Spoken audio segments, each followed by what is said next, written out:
দুই ঠিকাদার কর্মীকে প্রেমের ফাঁদে ফেলে ভারতের তৃতীয় সর্বোচ্চ নৌঘাঁটির গুরুত্বপূর্ণ তথ্য হাতিয়ে নিয়েছে পাকিস্তান। এতে পাচার হয়েছে ঘাঁটির সংবেদনশীল এলাকার ছবি, ভিডিও, নথিসহ বিভিন্ন ভবনের নকশা। এমন অভিযোগ উঠেছে পাকিস্তানের জাতীয় গোয়েন্দা সংস্থার বিরুদ্ধে। ভারতীয় জাতীয় গোয়েন্দা সংস্থার দাবি, নারী গোয়েন্দাকে ব্যবহার করে সুকৌশলে হাতিয়ে নেওয়া হয়েছে ভারতীয় নৌবাহিনীর গুরুত্বপূর্ণ তথ্য। এ ঘটনায় এ পর্যন্ত দুজনকে আটক করেছে দেশটির এনআইএ। খবর হিন্দুস্তান টাইমসের। জানা যায় 11,000-এরও বেশি একর জায়গা নিয়ে ভারতের ওয়েস্টার্ন ফ্রন্টে অবস্থিত নৌঘাঁটি। বর্তমানে এটি দেশটির তৃতীয় সর্বোচ্চ নৌঘাঁটি। তবে সম্প্রসারণ কাজ শেষ হলে পূর্ব গোলার্ধের সবচেয়ে বড় নৌঘাঁটিতে পরিণত হবে। ভৌগোলিক অবস্থানগত কারণে ভারতের সবচেয়ে গুরুত্বপূর্ণ ঘাঁটিগুলোর একটি হিসাবে বিবেচনা করা হয়ে থাকে আইএনএস কদম্বকে। সামরিক ও প্রতিরক্ষা খাতে কৌশলগত ব্যাপক অবদান রয়েছে। তবে চতুর্দিক নিরাপত্তায় মোড়া এই ঘাঁটির সংবেদনশীল তথ্য হাতিয়ে নিয়েছে পাকিস্তান। এমন অভিযোগ উঠেছে দেশটির প্রভাবশালী গোয়েন্দা সংস্থা ইন্টার্ন সার্ভিসেস ইন্টেলিজেন্সের বিরুদ্ধে।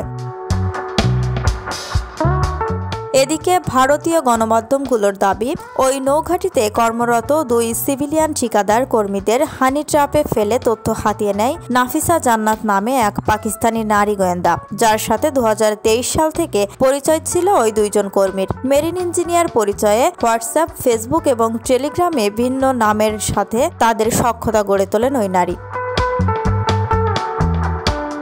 গণমাধ্যমে বলা হচ্ছে, ওই দুই ঠিকাদার কর্মীর মাধ্যমে আইএনএস কদম্বের খুবই সংরক্ষিত স্থানের ছবি, ভিডিও, গুরুত্বপূর্ণ নথি, নির্মাণাধীন স্থাপনার নকশা, সিমুলেটর বিল্ডিং এরিয়ার ছবি সুকৌশলে হাতিয়ে নেন ওই পাকিস্তানি গোয়েন্দা। এমনকি কোন জাহাজ কখন কোথায় টহল দেয়, কোনটি অপারেশনাল কিংবা রেডি টু এঙ্গেজ মুডে থাকে, এসব তথ্য রয়েছে আইএনএস এর কাছে।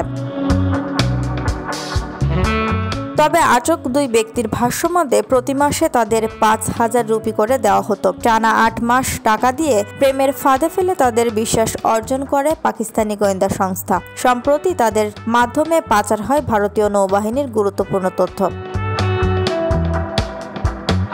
উল্লেখ্য, গত বছরও বিশাখাপট্টনম নৌঘাঁটিতে এক ভারতীয় নেভি অফিসারকে হানি ট্র্যাপে ফেলে তথ্য হাতিয়ে নেওয়ার অভিযোগ উঠেছিল পাকিস্তানি গোয়েন্দা সংস্থা আইএসআই এর বিরুদ্ধে।